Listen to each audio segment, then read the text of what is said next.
Hi everyone, welcome back to my channel. It's been a while. In my last video I said that I was taking a break from YouTube because of NaNoWriMo and wanting to participate and actually write, and we're not going to talk about how I did because I didn't. Let's just say I didn't. So moving on, I am going to wrap up all of the books that I read in October since I didn't get a chance to do that before my break. In October I read 17 books. And I read quite a bit of romance, obviously, but I also read a lot of books, a lot of different books. So I read some fantasy, and I read a couple of children's books, and then a lot of romance. I also had one DNF this month, and then other than that, I have quite a few favorites, new favorites, and some good Kindle Unlimited recommendations. So without further ado, let's go ahead and wrap up my October reading. First, the physical books that I read, starting off with my favorite romance of the month, possibly of the year. No, I don't want to say it's my favorite of the year, but definitely a good contender. The Love Hypothesis by Hazelwood. This book blew up on TikTok and I 100% understand why, because it was just so good. If you don't know, this is kind of a Reylo fanfic, which doesn't really matter to me. I didn't read it for that. But if you like Star Wars, then I guess fanfiction. So this is about Olive, who is a PhD candidate, and she is going through a lot of different things when it comes to, you know, school and her job and her life. And she kind of comes up with a plan to fake date her colleague because of something to do with like her best friend and a guy that she used to date and blah blah blah. But they end up fake dating and it's adorable. This book is so good. I really loved this. I felt like there was so much depth to the characters and the emotions, and I really loved all of the conversation around like women in academia and STEM. It was so good, and like there were parts that I was crying because I was just like, this is so good, it's so beautiful, it's so sad, but fantastic novel, highly recommend. Definitely a contender for my favorite of the year. And then I finally started the Folk of the Air trilogy with The Cruel Prince by Holly Black. I had been putting this off for a while because I haven't been really reading a lot of YA, and this one had been getting so many like back and forth reviews, like I didn't know what to expect. And I will say that this first book was not a favorite. By the end of it, like I barely liked any of the characters and I wasn't really interested in the plot. There was like kind of a twist at the end that really was the only reason why I decided to read book 2, The Wicked King. So I read both of these in October and I really loved The Wicked King. And yeah, these are great. They are a lot to do with politics and just like intrigue and suspense. These, I think they were marketed a lot for romance readers, but the romance is really like a smidge of these books. It's not romance heavy at all, especially with the first 2 books. So definitely, if that was something that was putting you off, read these because it's not a thing. Which is a little disappointing because I like romance, but they were still really good and they kept me reading. I did actually already finish the series, but I'll talk about that for my November wrap up. So yeah, highly recommend.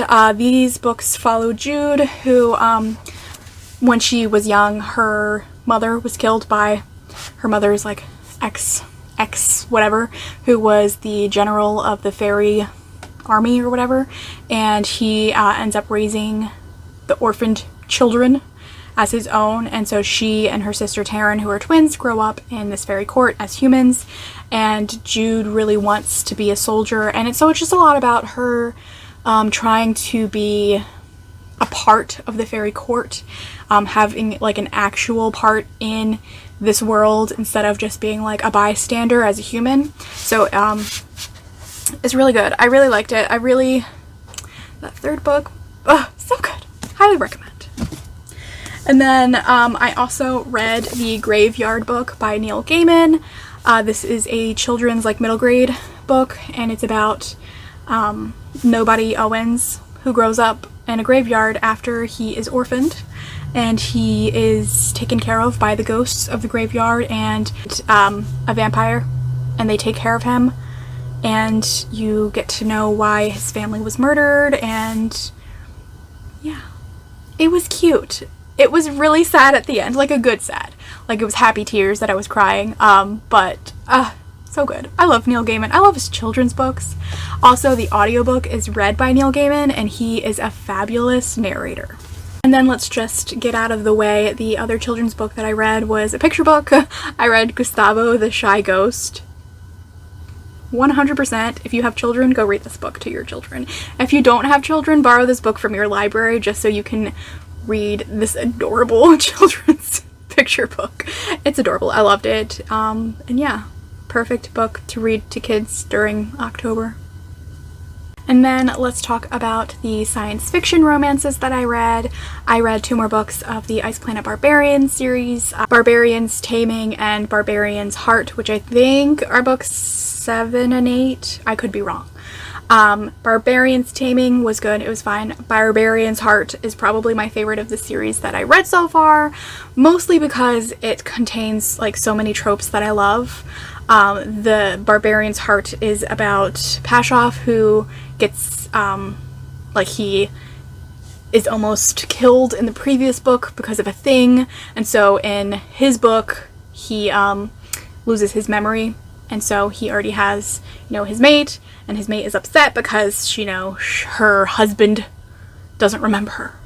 And I love the angst and the tension that comes along with like a memory loss type of situation in a romance novel. I love it so much.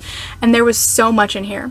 And I know, like, being on TikTok lately, I've come to learn that people hate the miscommunication trope, which just drives me crazy. But I'm gonna have to do a video on the miscommunication trope because it grinds my gears how many people get upset by it. But moving past that, I actually like the miscommunication trope because I feel like it just generates so much tension between the characters, and that is what I'm here for.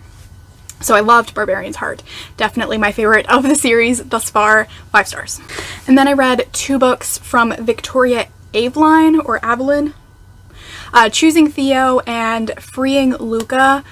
These are another like alien type of romance. But if you were concerned with Ice Planet Barbarians about reading books about blue aliens that fall in love with humans, then read this series, because these aliens look like humans, except like some of their features, like their eyes might be a little bigger, or I know like there are some that like look like humans but have wings, so if you like Fae, there you go. So yeah, if you're a little weirded out by the whole blue alien thing, read this series because they look like human beings, as you can see by the covers.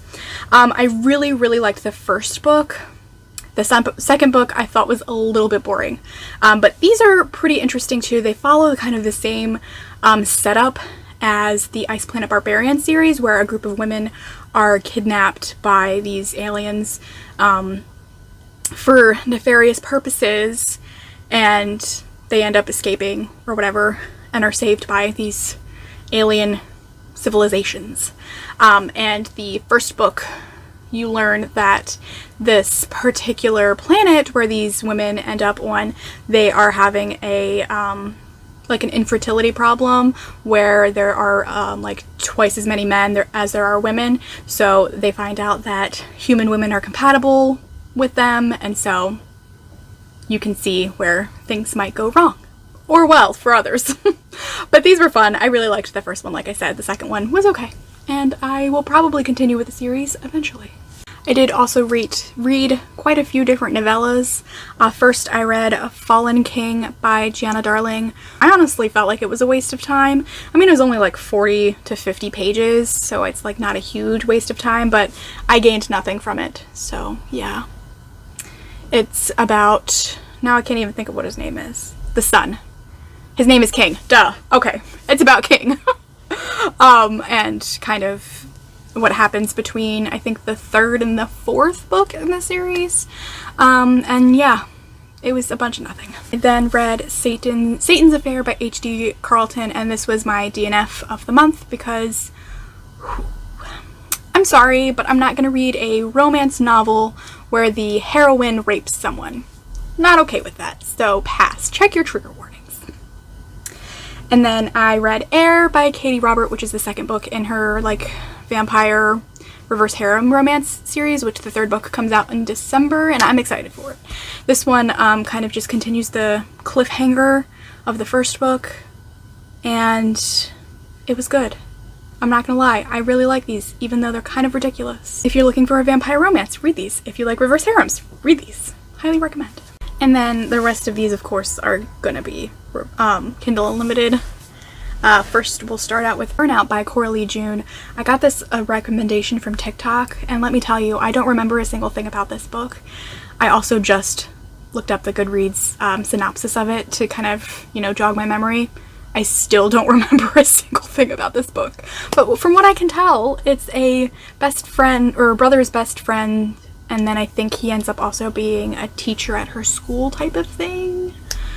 I remember the cover. That cover screams like steamy romance, and it being like not very steamy at all. So very disappointed. Bad Alpha by Kathryn Moon. Also, I read that one. Another reverse harem, which I thought was super boring. Like, books don't need to be 400 pages for them to be good. And then I read Gothikana by RuNyx. This was for the Ravished by Romance book club for October. And I actually really liked this one. This was a lot better than their previous pick. This one is a gothic romance to the core. It's about this girl who, her mother, I want to say, is still alive. Yes, I think so. I think she's in like a mental institution because she has or because she's schizophrenic, I think. I don't quite remember. And so this girl, because she lived in that environment as a young child, like she was isolated a lot throughout her life, and so she ends up going to this college where she's not isolated anymore, although the college itself is kind of isolated. But she meets one of the... He's a PhD candidate, so he's teaching, but he's not like an actual professor. And of course romance, because it's got that gothic romance. And then there's like this aspect of, are paranormal things happening, or is it just like some sinister type of group, or is she seeing things? So it's got those very specific gothic elements, and I think it was done really good, and it was pretty spicy, so highly recommend. And then I read the fourth book of the Zodiac Academy series by Suzanne Valenti and Peckham, Shadow Princess. This one I was very nervous to read because I saw so many people on TikTok saying like the ending ruined them. But honestly, I wasn't surprised by the ending, like, at all. So I was not ruined by the fourth book. It's okay. I did really enjoy this one. I like that our characters are finally getting along to, you know, defeat the big bad. I'm liking the series so far. I liked the fourth book. I'm excited to read the fifth book. I'm trying to pace myself because I don't know that it's going to be finished. I know the seventh book comes out, I want to say in December or January, but I don't know if it's the last book. I recommend the series. The first one is really ridiculous, and I think it takes a bit to get through, but it's fun. You can tell the authors had a great time writing this series, and it's interesting. Like, their magic system and the world is interesting, so I really enjoy them. Like I said, they're kind of ridiculous. But yeah, I mean, they're fun. They're a great fae series if you like fae. If you read, you know, A Court of Thorns and Roses and you want more fae, read this series. It's also very long, so you'll have a lot to read. And then the last Kindle Unlimited recommendation, I really highly recommend this one. This one is super steamy, so I loved it. But also this one was a recommendation. I want to say I actually got this from YouTube, but it's Priceless by Miranda Silver, and I love this book. This is another college romance. Our two main characters, so the heroine, she is kind of the younger sister who can never live up to the older sister who, you know, is always disappointing her parents, and her parents can never, like, you know, accept her for the way that she is. So they're always like, oh, why can't you be like your sister? And so she wants to become independent because she's tired of having them like hold it over her head that you know, her college and everything is being paid for by them. And so she's like looking for a job, she's like strapped for cash, and she meets this guy, end up coming up with this bargain where he's going to pay her for sex. And she was like, I'm not a prostitute, but I need money. And, you know, they get to know each other more, and then they fall in love, and it's so cute. I love this couple so much. I also feel like this book was very good in showing a like a negative relationship with like their kink, on like the negative side of it, with a past like flashback type of thing, and a like positive growing relationship with the specific things that they are into, if that makes any sense at all. So I just felt like it was so good, and there's a lot going on in this book, but I don't care. I just really liked it. I highly recommend if you're looking for a really steamy romance. Great Kindle Unlimited read. And those are all of the books that I read in October. Pretty good reading month. A lot of new favorites. Like, come on. So many good books. Such a great reading month. And it definitely continued. It rolled into November, and I think that's probably why I just did not do NaNoWriMo, because I was just sucked into this like great reading months. Probably gonna go through the end of the year, and I mean, I'm here for it. I think with NaNoWriMo, I just need to come up with a better plan of writing all year round and planning my writing, rather than just like, oh, it's November, I'm gonna write a novel. No, I need to actually have like an outline and whatnot. But anyway, I hope you had a lovely October and November, since I didn't see you in November. And I hope if you participated in NaNoWriMo, I hope you accomplished all that you wanted to, or that you learned something about yourself, because that's all that matters, right? Anyway, thank you for watching. I hope you enjoyed this video. I hope you got some great recommendations. I would love to know what the best book you read in October was. Please let me know in the comments, and leave me a little emoji that summarized your October. Alright, I'll see you in a new video soon. Bye.